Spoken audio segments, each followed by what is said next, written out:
everybody. Welcome back to another episode of A Fresh Perspective with Jeff Charles, where we prefer truth over narrative and principles over politics. And today, right now, this second, I'm going to be doing something a little bit different.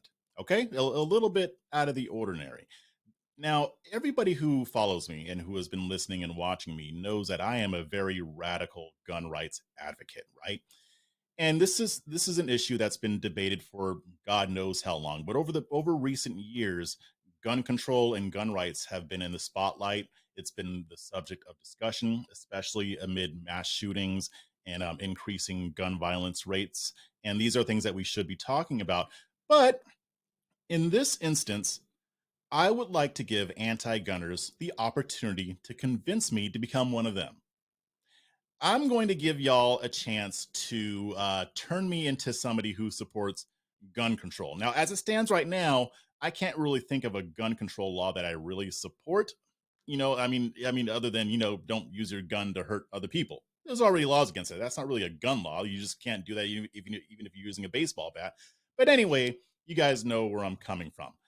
Anyway, we're going to get into this. I'm going to basically lay out what the anti-gunners or the gun control proponents need to show me in order to convince me to become one of them. Before I do that, I'm going to ask you guys to like this, share this, and also subscribe. Hit that subscribe button. That way you'll be notified whenever I upload another episode. Also, check out my Substack. It's called Chasing Liberty. You can access that at libertychasers.com. Become a subscriber, support my work. I highly appreciate it. So let's go ahead and get into this. So basically, there are just two things. I'm making it easy for you guys. Anti-gunners, you should be grateful. You could get a convert right now. I'm going to tell you exactly what you need to show because I haven't been able to see this. But let's I'll lay it out for you.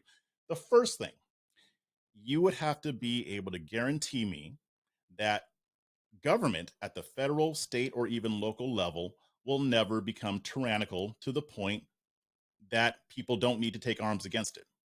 That's simple, right? Just show me that the government won't do that, that our government will always be trustworthy. Yeah, it'll be flawed. I get, there'll be some issues here and there. But in general, you got to show me that our government is never going to get to the point to where they become so tyrannical and so authoritarian that we would need to take up arms. Because in that case, maybe we don't need guns, right? Maybe we don't need guns. Uh let's go into that just right now. Let's go into that. Because here's the thing. The Second Amendment was not created for hunting, or really not even just for home defense or personal defense. It was designed to guard against a tyrannical government. The founding fathers, the framers of the Constitution, had seen enough abuse from the British monarchy to know that an armed citizenry could keep rulers in check. And it's not just ancient history. America has a long record of government overreach, right? Let's go back to the 19th century. What was the government doing back then to oppress people? Well, the obvious answer, that's chattel slavery, right? Where the government not only permitted the enslavement of black people, but actively enforced it.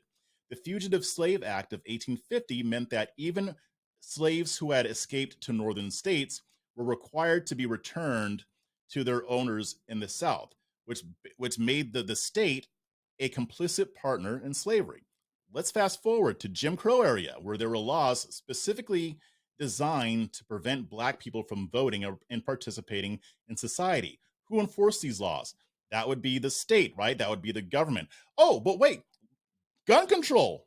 The roots of gun control were specifically designed to disarm black people way back in the 1600s. And even, if you go further into history, gun control was really aimed at preventing black people from arming themselves so that they could defend themselves against the KKK, the government itself, and other threats that were uniquely targeting black people. But we don't even need to even just talk about slavery and Jim Crow. In 1970, y'all remember the Kent State Massacre, where the Ohio National Guard opened fire on unarmed students who dared to protest the Vietnam War? Remember that? I wasn't born then, but we know about it, right? What about Waco, Texas? I went there a couple of years ago to the Branch Davidian compound where the ATF and the FBI most likely the military too, a bunch of federal agencies slaughtered 76 people, including 25 children. What was their crime? They had guns that the government didn't approve of. The government was like, we don't want you to have those guns, so we're going to come kill all of you, or as many of you as we can. Look it up if you don't already know about it. So when I talk about the government becoming tyrannical, this isn't just idle paranoia. It's not, I don't have a tinfoil hat on my head. Our government's already done it and it's still doing it. Like I went from slavery all the way up to the 90s. I'm not even getting into what the government does today. If you read my work at Chasing Liberty, libertychasers.com, or if you read my work on Red State, I highlight a lot of these instances of the government behaving in a tyrannical manner. So you're going to have a hard time with that, guys. Anti-gunners, you're going to have a hard time given the history. But maybe you can convince me. Maybe the government has reformed. Maybe it's turned over a new leaf. Maybe it has seen the light and has come to has had a come to Jesus moment, and maybe they'll just never ever do it again, right? It sounds almost like the government is a domestic abuser. But I digress. The second and last thing that you would have to prove to me, anti-gunners, is that the government will always be there to protect me if I do come face to face with a violent criminal who wants to steal my property or who wants to victimize me another way. I need to know that the government will always show up. I need to know that I can call them and they're right there before the guy can shoot me or stab me or whatever he wants to do to me or my loved ones. So here's the thing though. When it comes to using guns to defend yourself, it happens way more often than the anti-gunners would like you to think. These are called what's called defensive gun uses. Defensive gun uses occur when you use a gun to stop somebody from aggressing against you or violating your property rights if they're trying to steal your car or breaking into your home. Now, this doesn't necessarily mean that you fire the gun. If somebody comes up to you with a knife and says, give me your money, and you pull your gun and say no, and the guy runs away, that's a defensive gun use, even though you didn't fire it. Here's the thing: the anti gunner lobby would have us believe that these instances are very rare. They're not. Studies from the Centers for Disease Control and Prevention and the National Research Council have shown that defensive gun uses occur quite frequently. In 2013, the CDC published a report stating that defensive gun uses may occur from anywhere from 500,000 times up to 3 million times per year, up to 3 million times per year. But even if you take the conservative estimate, that's 500,000, half a million, that's still that number is way higher than the number of homicides that occur each year. I've seen other studies that put that number lower or at around 100,000, 150,000. There are a lot of studies on this, but all of them find that you are way more likely to use your firearm than you are to defend yourself than you are to use your firearm to commit a crime.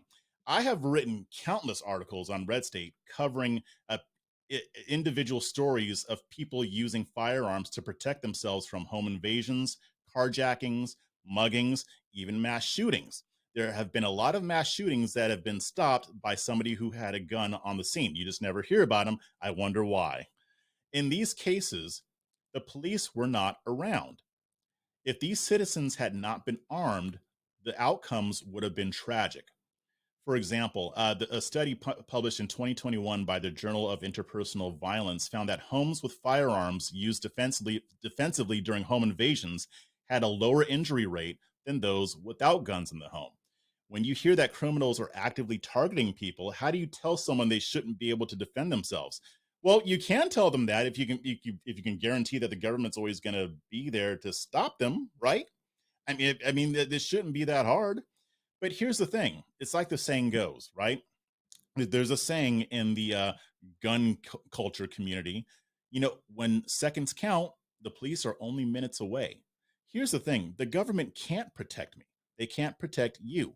And I'm including the ones who actually want to. I mean, there's a lot of police officers who would love to be able to save lives from bad actors, but they can't. They're not going to be able to show up in time. If there's a burglar breaking into your home, I can't go up to that burglar and say, hold on a second, you can't do that, you're not supposed to be in here, you stand right there and I'm going to call the police and have them take you to a cage, because that's not very nice. It doesn't work that way. That's what anti-gunners don't get. They don't get that if you disarm people, or even if you just make it harder for them to exercise their rights to keep and bear arms, you are putting them in danger. Now, I'm not saying that everybody who has a gun is just running around defending themselves with it. I haven't had to yet. I came close once, but that's about it. Chances are it's not going to happen. But you don't argue against having auto insurance because it's not as likely that you're going to be in an accident. You don't argue against having homeowners insurance because chances are you're not going to use it. It's the same thing with guns. So there are, I mean, I could even go into other studies showing the prevalence of instances in which people use firearms to defend themselves. But the thing is, it just doesn't work that way, right? It doesn't work the way the anti-gunners say it does. And the thing is, I don't trust the government. I mean, I'm sorry. If I trusted the government, I might be more willing to support gun control. As a matter of fact, I recently wrote about another study and that found that among Republicans, I'm not even including Democrats in this, among Republicans, support for gun control drops significantly with a decrease in trust in the government. Basically, the less a Republican trusts the government, the less likely they are to support gun control. There are a lot of Republican voters who support at least some measure of gun control. These are the ones who trust the government more than others. Now, when it comes to Democrats, whether they say they trust the government or not, there's still, a lot of support for gun control, which is kind of weird. But that was a weird part of the study to me, guys, because if you if you support gun control, then you trust the government. I mean, if you trust that the government passing a law is going to save lives, then you trust the government. That doesn't mean you trust them in every single area, but you do trust the government. But anyway, I digress. That was just a little quibble I had with it. Anyway, that's the bottom line. If you want me to support gun control, you have to convince me to trust the government. Good luck with that, because I just laid out just a few reasons why I shouldn't. The government, all throughout its history, has given us plenty of reason to believe that they can become tyrannical. They already have. It just hasn't gotten to the point to where people are willing to take up their guns and fight back against it. I'm not advocating for that. I am not advocating for violence. I'm just saying that that hasn't happened yet. Now, maybe that there will be a breaking point. Maybe it'll be after we're long dead and gone. But the idea is that we are we are armed. The Second Amendment protects our right to keep and bear arms to defend ourselves from an authoritarian and abusive government. And it's there for us to defend ourselves against other threats as well. So that's my challenge to you, anti gunners. Can you get me to trust the government? No, you can't. If you want to convince me or anyone else in the limited government or liberty crowd to support gun control, you have your work cut out for you. It's why you're failing, by the way. This is the reason why you're failing, anti-gunners. Gun ownership is going up through the roof. You want to know why? Because more people are realizing, as we're seeing, skyrocketing rates of violent crime, which they have been going up, despite what Democrats say. They say that it's going down. You guys probably saw that report showing that the FBI stealth edited that data that originally showed that violent crime was going down. They edited it and they revised it, showing that it's gone up by 4.5%. When you have skyrocketing crime rates and you know that the police aren't going to be there to protect you, you're going to get a gun. And that's why first time gun ownerships has been going through the roof, because these people don't trust the government either, at least not in this area. And I think that's really what anti-gunners are afraid of. At least, when I'm talking about like the powers that be, the elites. I'm not talking about regular people who support gun control. The thing is, when you get a gun, you are making a statement, whether you're doing so consciously or subconsciously. You are saying, my safety is my responsibility. It is not up to the government to protect me. If they can do it, great. If there is an instance where a police officer can save your life, wonderful. No problem with that whatsoever. But chances are that's not going to happen. It's up to you to defend yourself. And that's what people are saying when they're buying guns. They understand that the government is not the end all be all. It is not some deity that will always be there for you. That's what anti-gunners don't get about people like myself, because to them they think, well, the government builds our roads. Our government does all this stuff. Our government takes care of the poor. Well, really they don't. But but the thing is that even if the government wanted to protect us all the time 100%, they wouldn't be able to. It's impossible. So that's pretty much the end of it. I mean, if you're an anti-gunner and you want to convince me, you got your work cut out for you. And it's not going to happen because the government has shown over and over again that it will violate your rights with impunity and smile while doing it. And it has shown that it can't or won't protect you from other violent from yeah, that's the right terminology, from other violent criminals, because the government is a violent criminal. That's a whole other topic. But I just wanted to put that out there, see if anybody is up to the challenge. I await your response with bated breath. And until next time, stay free, stay principled, and most importantly, stay ungovernable.